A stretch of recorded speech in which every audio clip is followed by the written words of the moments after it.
Hello guys, it's Jayblade2000 again, and I have just finished the third book in the Children of the Bard series, called The Seventh Door, written by Brian Davis. And yes, he is the same person who wrote Dragons in Our Midst, and this is actually the series that is not the sequel.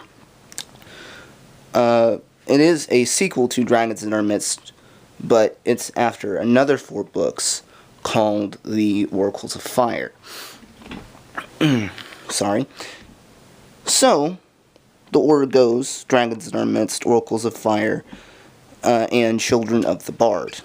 There we go. Now it's more balanced. Sorry about that. So, before we get into the story, I have a couple notes. This is in the future. So, Billy and Bonnie are now grown up and married together because, you know, that strange prophecy.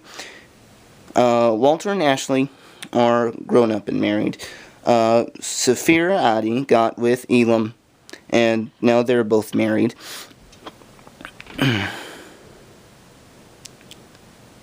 And all the characters are older, and Billy and Bonnie have had 2 kids. Now, these kids were taken away from them because Billy and Bonnie both have dragon traits. And they were in foster care. Their son was in some kind of military function, and their daughter was just living a normal life with foster parents. And so their names are Matt and Lauren. And the children are kind of the main characters of this series. So, that's all you really kind of need to know for this story. So, what is the story of this book? Well,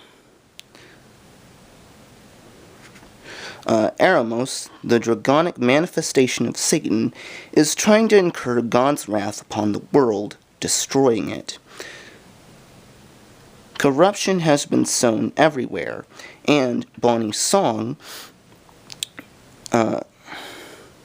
which is kind of ethereal. It's not really a song, as she can sing and does sing in the series, but it is more of a title for her bravery and her faith and her kindness. And it is waning because of all of the destruction. And when she gets hurt spiritually and emotionally, her song wanes. And so the villains in this series are trying to disrupt her song. Now, Matt, his foster sister Darcy, who was with him before he found out he was Bannister, and Bonnie, her last name is now Bannister since she's married to Billy, Bonnie Bannister, all 3 have a mission. They're to collect 7 keys at 7 doors to eventually open up the locusts from Revelation that will come and destroy the wicked or whatever. I'm not too knowledgeable on the book of Revelation because it's just really weird. Anyway, and so they must travel to different places and collect different keys. Now, if you notice, this 3rd book has a cover similar to the 3rd book of Dragons in Our Midst, and it was called The 7 Circles. And this book kind of parallels the 7 Circles. The villain, whose name is Tamiel, sets up these 7 locations that correspond to the 7 circles of Hades that Billy and Bonnie had to go through in the 3rd book. So, that's Matt and Darcy and Bonnie's arc. Billy is captured by the villains, and so they must gather these keys and go to these 7 locations, or else the villains will kill Billy. Also, Elam, Garrick, a giant, and 2 dragons are trying to find Saphira, who they believe is locked away in Fort Knox. And so all of these characters merge together, all these storylines come together for the big finale of this book, and they eventually merge. However, something drastic happens, and so Matt must now travel into the seventh door and find Abaddon's lair. So that's basically the story. Now, how are the characters? Starting with Matt, since he is the main character of this book, there are some great parallels between Billy and Matt, and I think it's great. Matt is his own character within the books. He's not exactly like Billy, which is good. And yet, you can see the parallels between Billy and him. At this point, Matt doesn't really have that faith in Christ that his mother, Bonnie, does. And she tries to help him get to that point, as she did with Billy. And I both like it and I don't. I really like it because with Bonnie, she had to do that with her husband, and now she's having to do that with her son as well. But it bothers me a little bit because I would have liked for Brian Davis to have the guy this time be the spiritual leader and be the one that will show the girl, the sister,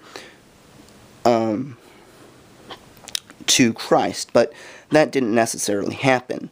But nevertheless, Matt is a very good character. Again, the writing style of this book, you feel his anger, frustration, triumphs, fear, and it gets you into the mind of the characters, especially Matt. Now, Darcy is a pretty good character, too.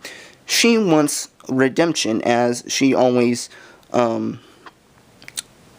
was mean to Matt in the past, and so Matt has to overcome this fear and suspicion of his former foster sister, and he has some very good development in that area. And I like how Brian Davis, he doesn't immediately throw out all his suspicions when she tries to change and be kind to him. He still holds on to that. But eventually he warms up to her.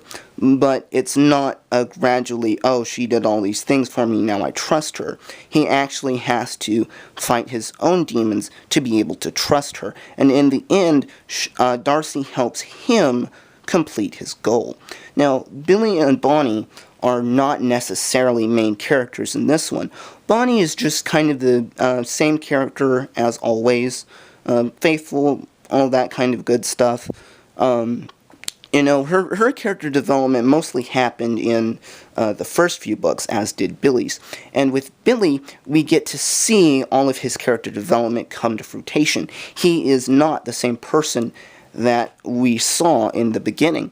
And that really comes into play in this book. They reference Billy going to the seven circles, and if when Billy wasn't necessarily the man he was back then, he would have had some trouble. But now that he has developed, and now that he has gone through so much stuff, Billy is now able to overcome and have faith in situations where he wouldn't necessarily if he was still the same person he was.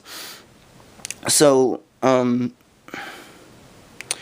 overall, I think the characters are good, and even though we don't necessarily know these characters as well as Billy and Bonnie, since we've been following Billy and Bonnie for 8 books now, their children, we still have a connection since the main characters are their children. And I think some development will happen there. Now, and the characters are really one of the things that is good about this book series. The other thing that's good about this book is the action and drama and tension. Brian Davis in this book has a very good sense of, I'm not sure what you would call it, suspense. That's the word, suspense. He takes the time to set up and turns this book and books like The Circles of Seven and even the first book, Raising Dragons, into absolute page turners. You have to know what's going to happen next. And he does that very, very well with this book. Now, there are one or two bad things, and it's kind of nitpicking bad things. And the world of Dragons in Our Midst is so convoluted and so complicated that as an author, Brian Davis is going to make a few mistakes. And, that's reasonable. He has created this amazingly vast world that's so intriguing. And when you create such an intricate world, you're going to have one or two missteps. And that's okay. You can't really catch everything. But at the same time, he's the author, and he can go back to several books and flip through them and find some of those mistakes. But, we're human. We're not perfect. We mess up sometimes. So, Matt in this book is 16, and in Circles of Seven, Billy and Bonnie are about 14 or 15. And Matt says something about, like when my father was my age, I da-da-da. But really, that wasn't quite the case. Billy was a little bit younger than Matt. In this case, it doesn't necessarily matter, but that's kind of one of the things I've noticed. And one of the villain says a line that just ripped the fabric of this book's reality. The villain says, "Bonnie has not suffered enough." Yes, she has. I mean. Oh gosh, I'm sorry. I mean, yes, it's a villain saying that, but I just can't get over that. She hasn't suffered. Excuse me. Have you seen those past books? She has. Really. You might want to go back and read some. That she had a terrible, terrible life. And you want to make her suffer more? Really, Brian Davis? But, and it also addressed one important issue that I found with Children of the Bard, is that Billy and Bonnie have finally gotten together. It's finally settling down. They can finally have a nice family. And then all the crazy stuff starts happening again. And that was one of my nitpicks. Brian Davis didn't let them just rest like they should. They've been through so much stuff, and yet now the apocalypse is happening again. Why can't they just be a normal family?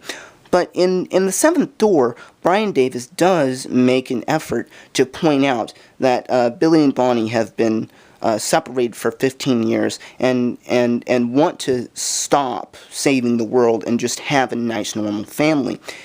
And so he does reference that and does put some stuff in that make Billy and Bonnie, that make you realize that Billy and Bonnie want to have a normal life. And that's really good, because that's one of the things that bothered me with Children of the Bard, is Billy and Bonnie just have had so many adventures together, and now with Children of the Bard, they're going to have another, and it's all horrible.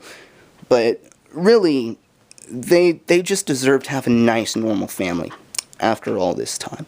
So the Seventh Door, it's really good. I recommend you start with Dragons in Our Midst first, because if you read this book, you will have no clue what is happening at all if you have not read Dragons in Our Midst and Oracles of Fire. So, there you go.